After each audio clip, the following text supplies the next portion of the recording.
ایک سوال یہ ہے کہ آئے دن رشوت کا بازار گرم ہے، اپنا جائز حق حکومت سے حاصل کرنے کے لیے جب رشوت کے بغیر کوئی چارہ کار نہ ہو تو کیا بینک سے حاصل ہونے والا انٹرسٹ حکومت کے ذمہ داروں کو بطور رشوت دیا جا سکتا ہے؟ جواب اس کا یہ ہے،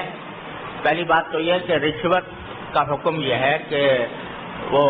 لینا بھی حرام، دینا بھی حرام، اور صرف اس صورت میں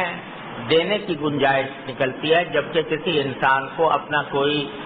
ضروری حق اس کے بغیر حاصل نہ ہو سکتا ہو تو پھر بقدر ضرورت دینے کی گنجائش ہے، لینا پھر بھی حرام ہی ہے۔ اور آیا انٹرسٹ کی رقم سے اس کو دے سکتے ہیں؟ نہیں، تو اس کا جواب یہ ہے کہ انٹرسٹ جس ادارے سے انٹرسٹ ملا ہے اسی ادارے کو اگر دینی ہو تو دے سکتے ہیں، لیکن انٹرسٹ الف سے حاصل ہوا اور رقم با کو دی جا رہی ہے، یہ جائز نہیں۔